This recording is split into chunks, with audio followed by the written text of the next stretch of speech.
बे नकाब। गिनो सब हसरतें जो खूं हुई हैं तन के मख्तल में, मेरे कातिल हिसाबे खूं बहा ऐसे नहीं होता। पाकिस्तान की आबादी का 45% हिस्सा नौजवानों पर मुश्तमिल है। इस 45% तबके को सियासत से दूर रखना खुली नाइंसाफी है। और मज़ीद तमाशा ये कि जमहूरी अदवार में भी तलबा यूनियन मुकम्मल तौर पर बहाल नहीं की गई।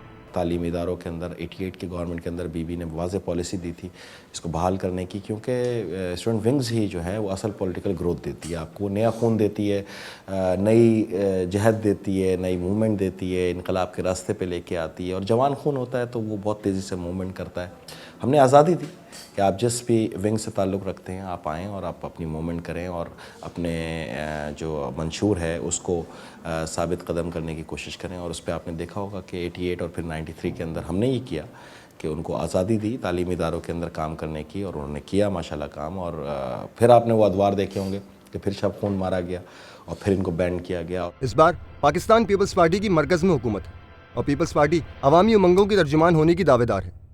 सदर मुमलिकत आसिफ जरदारी भी हुक्मरान जमात से ताल्लुक़ रखते हैं और हुक्मरान टोला इस बात को अक्सर दोहराता है कि जमहूरी अमल मुकम्मल हो गया है।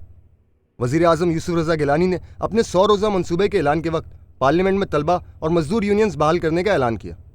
इस ऐलान को कई माह गुजर चुके हैं, लेकिन किसी भी सूबे में तलबा यूनियन के इलेक्शन का ऐलान नहीं हुआ। चारों गवर्नर्स और सूबाई वज़राए तालीम की जिम्मेदारी है कि वो तलबा को उनके आइनी और इखलाकी हक से ज़्यादा देर दूर न रखें, ताकि मुल्क को नौजवान, बाशऊर और तालीम याफ्ता क़यादत मैसर हो।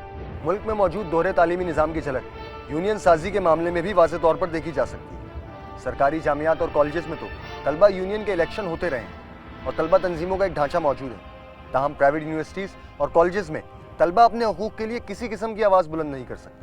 हमारे माशरे में जो है वो तालीमी मेयार, दोहरा तालीमी मेयार जिसको हम कहते हैं, कि आखिर क्यों नहीं होते ये क्लैशेस जो है वो किसी प्राइवेट यूनिवर्सिटीज़ में, मैं नाम लेना नहीं चाहूँगा, कि जो शहर की मारूफ़ तालीमी इदारे हैं गैर सरकारी, वहाँ पे ऐसा कोई तसादुम सुनने में नहीं आता। उसकी वजह ये नहीं है कि वो लोग जो है बहुत महज़्ज़ब माशरे से ताल्लुक़ रखते हैं और स्वीडिश कॉलेज में पढ़ने वाले लोग जो हैं वो गैर महज़्ज़ब हैं, ऐसा नहीं है। तालीमी साल का आगाज़ हो या इम्तिहानी शेड्यूल या फ़ीसों में इजाफे का मामला, निजी दरसगाहों की इंतज़ामिया इन तमाम मामलों में अपनी मनमानी करती है और तलबा इस ज़िम्मे में बिल्कुल बेबस हैं।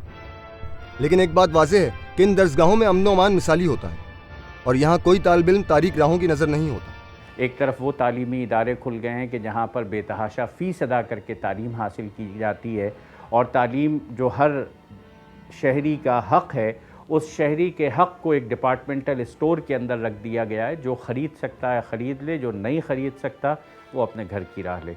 दूसरी तरफ सरकारी दरसगाहें जहाँ गरीब और मुतवस्सित तबके के लोग अपने बच्चों को उनका मुस्तकबिल संवारने भेजते हैं, लेकिन तंजीमी झगड़ों के बाइस यहाँ तालीम का उसूल मुश्किल से मुश्किल होता जा रहा है। कॉलेजेस में तलबा का गैर हाजिर रहना मामूल की बात बन गया है। इस मुतवस्सित तबके के पास पहले ही ज़िंदगी की सहूलतें ना होने के बराबर हैं और इनका तालीमी माहौल भी जंगल के कानून की नज़र होता जा रहा है। ज़रूरत इस अमर की है कि तलबा यूनियन जल्द से जल्द बहाल की जाए, ताकि तालीमी इदारों में सियासी कशमकश के नतीजे में पैदा होने वाली अब तक सूरत-ए-हाल में बेहतरी लाई जा सके और हमारा नौजवान दरसगाहों में आला तालीम हासिल करके माशरे का फाल रुकन बन सके। माना नहीं है हमने गलत बंदोबस्त को, हमने शिकस्त दी है, हमेशा शिकस्त।